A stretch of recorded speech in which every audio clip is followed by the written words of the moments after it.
How did you deal with loss? Faith. You know, I'm Irish, I'm Catholic.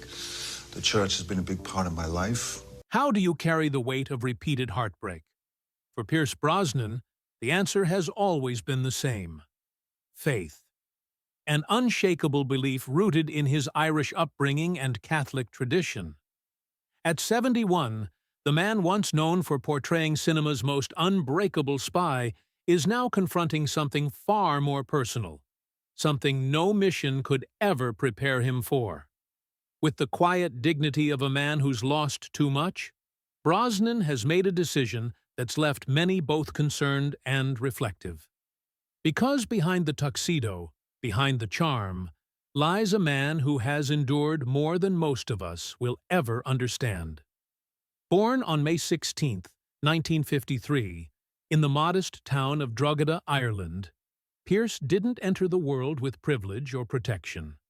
His father, a carpenter named Thomas, was gone so early in his life that Pierce can't even remember the sound of his voice.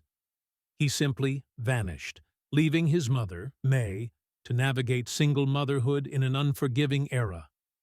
By 1957, she made the agonizing decision to leave Ireland for work in London, entrusting 4-year-old Pierce to the care of relatives. She hoped it would be temporary. It wasn't.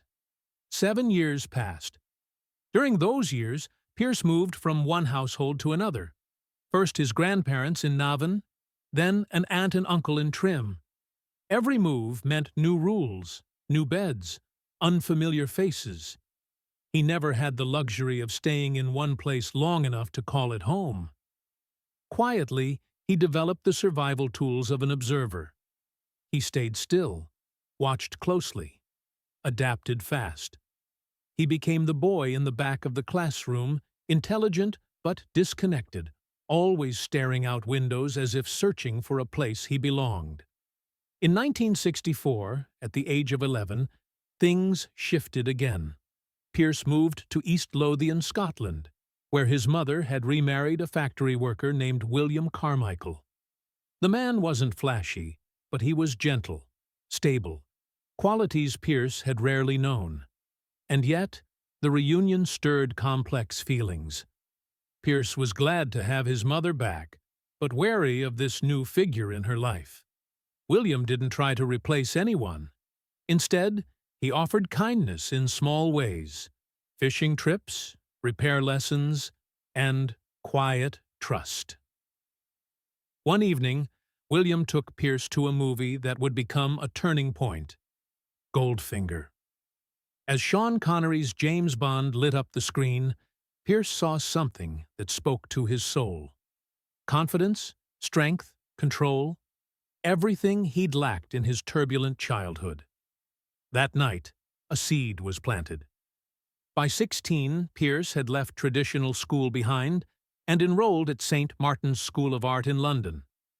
Art was his first love, particularly the raw, expressive styles of Francis Bacon and Lucian Freud. He lived frugally, often surviving on toast and tea, while classmates came from privileged backgrounds. He didn't care. He had grit, passion, and something to prove. But life had other plans. In 1971, while still a student, Pierce stumbled upon a theater workshop where a street performer was breathing fire. Instead of walking past, Pierce asked if he could try. That spontaneous act changed everything.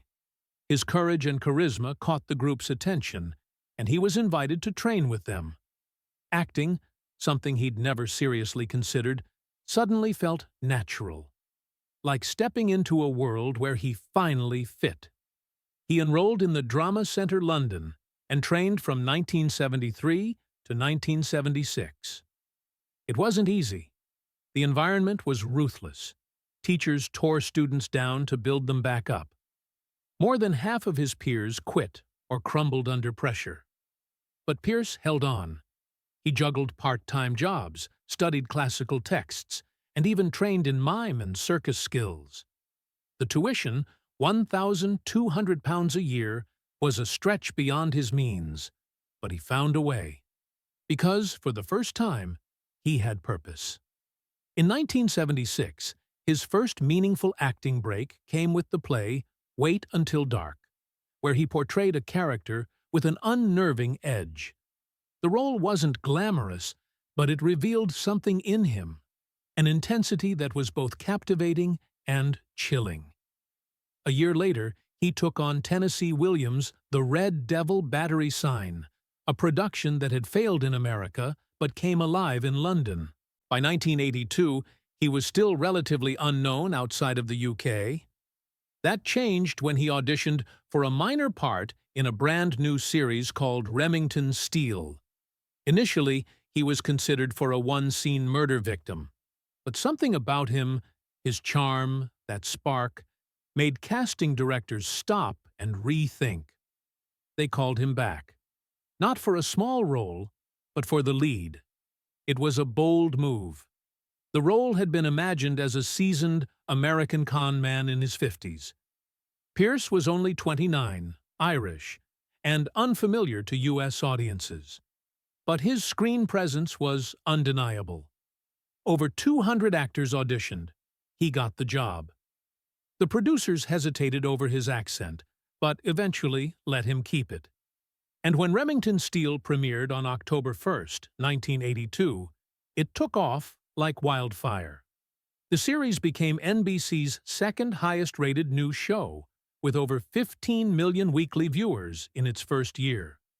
But just when it seemed unstoppable, the network abruptly canceled it after 4 seasons in 1986.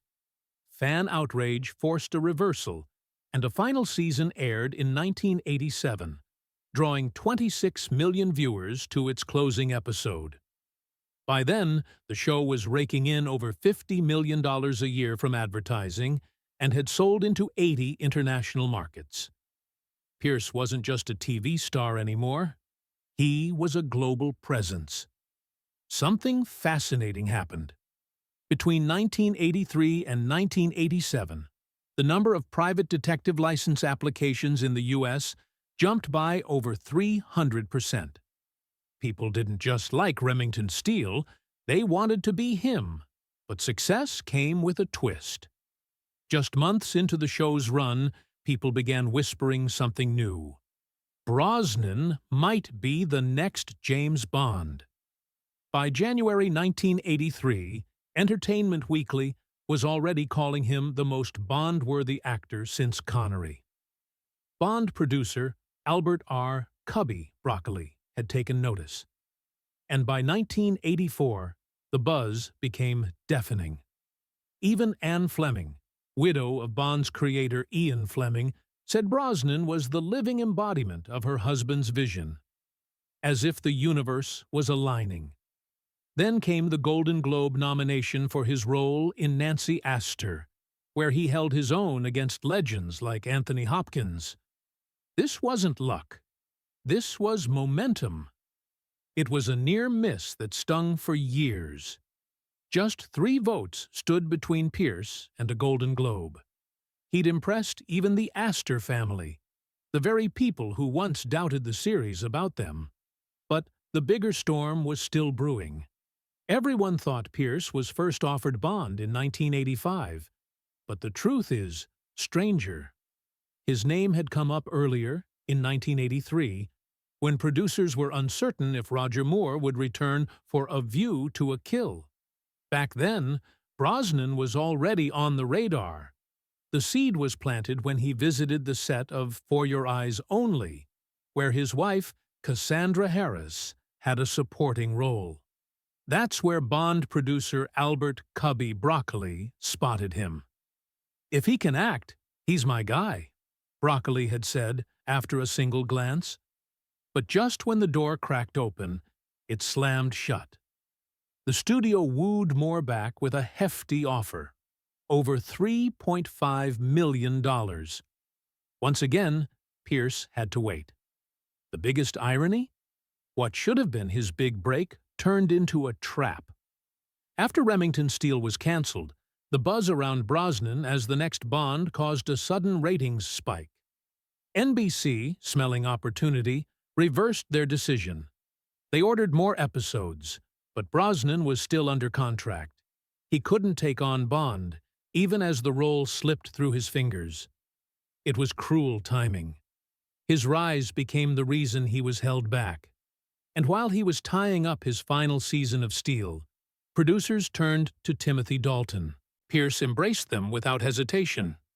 He knew what it meant to grow up without a father, and he was determined never to let them feel that same emptiness.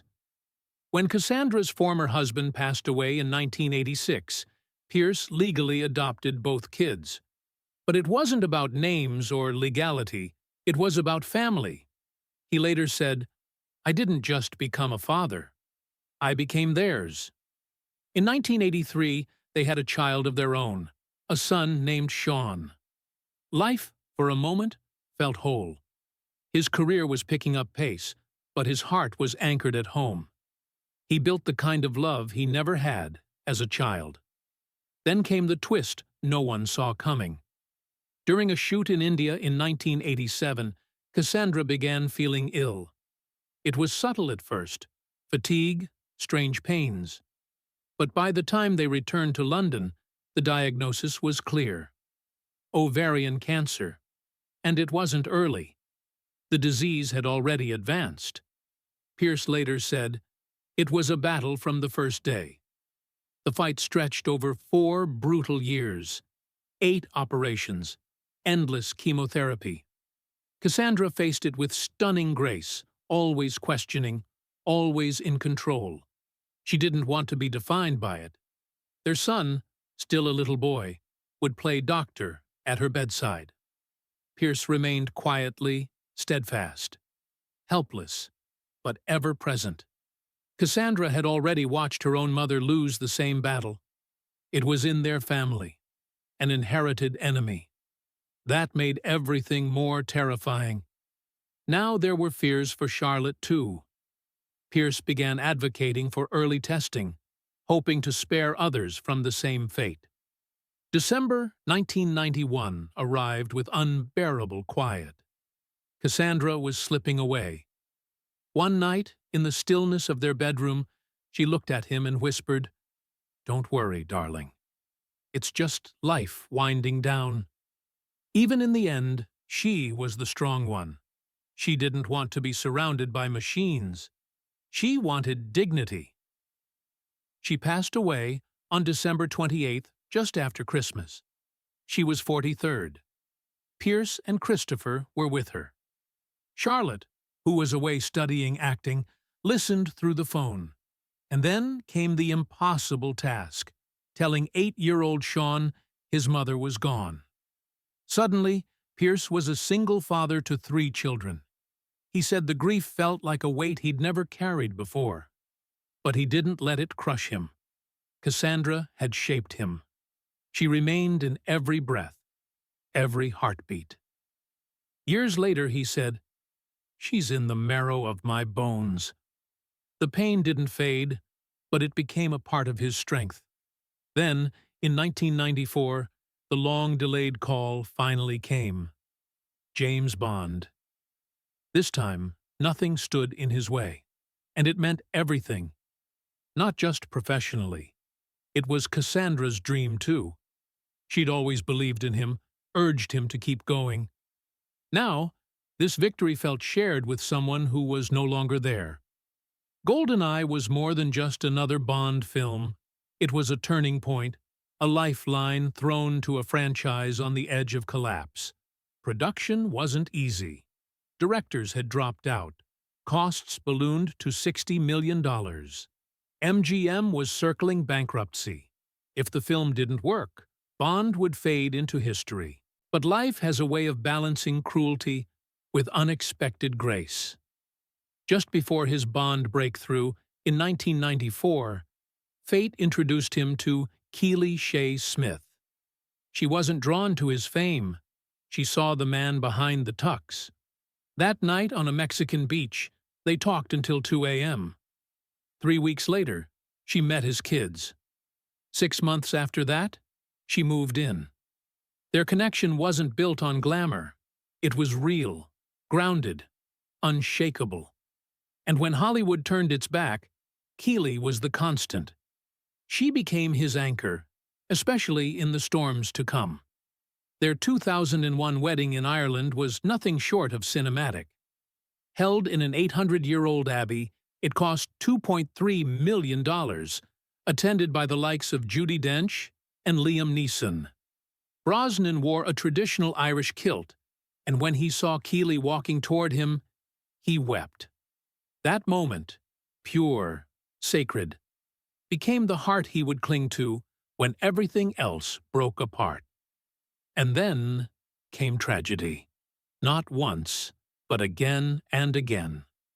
His daughter Charlotte, only 41, passed away in 2013 after a harrowing battle with ovarian cancer. A haunting echo of the same disease that took her mother, Cassandra, in 1991, and her grandmother before that. 3 generations, same illness, same brutal end. Charlotte's final act of courage? Marrying the love of her life, Alex Smith, just 2 weeks before she passed. A wedding in the shadow of goodbye. Brosnan had adopted Charlotte after marrying Cassandra. He raised her as his own, gave her his name and his heart. Losing her wasn't just about grief. It was the cruel déjà vu of helplessly watching a loved one fade away. He stood on stage at a cancer fundraiser a year later and said, with a voice that shook the room, "I held the hand of my first wife, and then the hand of my daughter, and both times I could do nothing." That pain changed him forever, but it also lit a fire. Pierce didn't disappear after Bond. He reinvented himself. Cast as Dr. Fate in Black Adam in 2022, he brought a quiet strength to the screen that only a man who has endured real loss can channel. But his real legacy isn't on the screen. It's in the causes he now champions.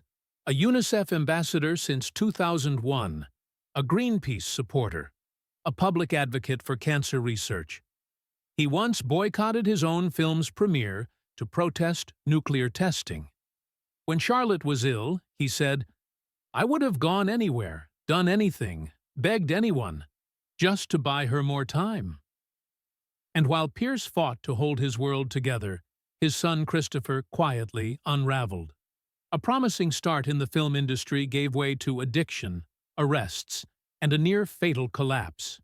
From working behind the scenes on Bond sets to wandering the streets of London, gaunt and forgotten, his descent was painful to watch. In June 2024, he resurfaced in public for the first time in decades, a shadow of the man he might have been. And maybe that's the most powerful part of Brosnan's story. Not the fame, not the fortune, but the resilience. The quiet refusal to be broken. The strength to stand tall after betrayal, after grief, after everything that tried to pull him under. In the end, he's more than just the man who once wore the tux. He's the man who survived what came after. And that, in Hollywood or anywhere else, is the rarest kind of legacy.